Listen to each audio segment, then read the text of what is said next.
আর শেখ হাসিনা তো প্রোটেকশন দিতেন, যে মাফিয়া আওয়ামী লীগের এমপি আপনার মাদক কারবারি তাদের বিরুদ্ধে কিছু কথা বললে উনি প্রোটেকশন দিতেন পার্লামেন্টে। আর তারেক রহমান সাথে সাথে তাদেরকে ধরার জন্য দৃষ্টান্তমূলক শাস্তির কথা বললেন। শেখ হাসিনার পতনের পরের সরকারের, যে সরকারের প্রতি সকলের আস্থা রয়েছে, যে সরকারের প্রতি সমস্ত গণতন্ত্রকামী মানুষের আস্থা রয়েছে, সেখানে এই কাজগুলো হবে কেন? সেইখানে মহিলা ফুটবল টুর্নামেন্টে কেন আঘাত করা হবে, হামলা করা হবে? এগুলো তো আজকে সবার কাছে একটি বড় প্রশ্ন হয়ে দেখা দিয়েছে।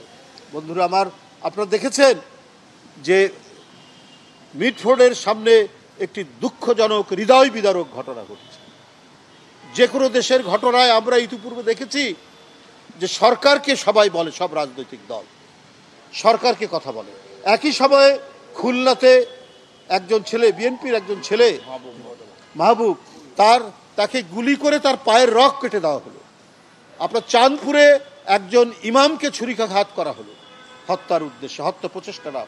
অথচ এই দুইটি ঘটনাকে আড়াল করে মিটফুডের যে ঘটনা, হৃদয় ভিতরের ঘটনা, এবং ঘটনার সাথে সাথে বিএনপির ভারপ্রাপ্ত চেয়ারম্যান জনাব তারেক রহমান এবং বিএনপির সকল নেতৃত্ব, মহাসচিব সহ প্রত্যেকে বিবৃতি দিয়েছেন, নিন্দা জানিয়েছেন, আসামিদেরকে ধরে দৃষ্টান্তমূলক শাস্তির কথা বলেছেন। যারা দলের যে অঙ্গ সংগঠনের সাথে জড়িত ছিল তাদেরকে আজীবন বহিষ্কার করা হয়েছে। কিন্তু আমরা দেখলাম দুই একটি রাজনৈতিক দল ওই চাঁদপুরের ঘটনা, খুলনার ঘটনাকে আড়াল করে তারা এটাকেই বেশি করে প্রচার দেওয়া শুরু করলেন। সেটা আবার সরকারকে নয়, সমাজ এবং রাষ্ট্রে যা ঘটে এর দায় দায়িত্ব হচ্ছে সরকার, কারণ সরকারের হাতেই আইন শৃঙ্খলা বাহিনী, তার হাতে ইনস্ট্রুমেন্ট। তো সুতরাং সরকারকে না বলে বিএনপির ভারপ্রাপ্ত চেয়ারম্যানকে টার্গেট করে মিছিল করা হলো, অপপ্রচার করা হলো, কলঙ্ক তিলক দেওয়া হলো কেন? এই প্রশ্ন তো আজকে সবার কাছে। যদি বিএনপি চুপ করে থাকতো, যদি তারেক রহমান দেখেও না দেখার ভান করতেন, তাহলে প্রশ্ন উঠত।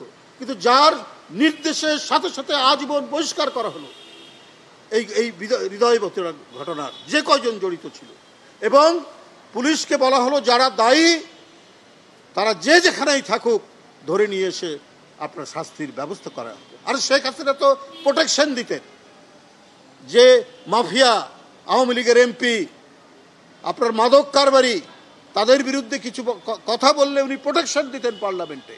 আর তারেক রহমান সাথে সাথে তাদেরকে ধরার জন্য দৃষ্টান্তমূলক শাস্তির কথা বললেন। কিন্তু একই সময়ে কেন খুলনার পায়ের রগ যারা কাটলো, গুলি করে হত্যা করলো বিএনপির এক যুবককে, মাহবুবকে, সেই বিষয়টা তো আপনারা মিছিলে বললেন না। আপনারা কক্সবাজারে গতকাল রামুতে রহিমকে হত্যা করা হলো, এবার জামাত সরাসরি তাদেরকে হত্যা করেছে। কই এখন তো কোনো মিছিল দেখছি না, এখন তো কোনো ফেসবুকে তারপরে নানাভাবে বিভিন্ন কন্টেন্ট তৈরি করে সেটা নিয়ে তো আপনারা অপপ্রচার দিচ্ছেন না। আপনারা কাদের স্বার্থে কাজ করছেন? আজকে বিশৃঙ্খলা তৈরি করে, বিভাজন তৈরি করে আপনার পতিত ফ্যাসিবাদকে নানা চোরাপথে তাদের উত্থান ঘটানোর চেষ্টা করছেন। আমরা অতীতেও আপনাদের এই ধরনের বহু ঘটনার কথা আমরা জানি, আমরা এই মুহূর্তে সেগুলো বলতে চাই না।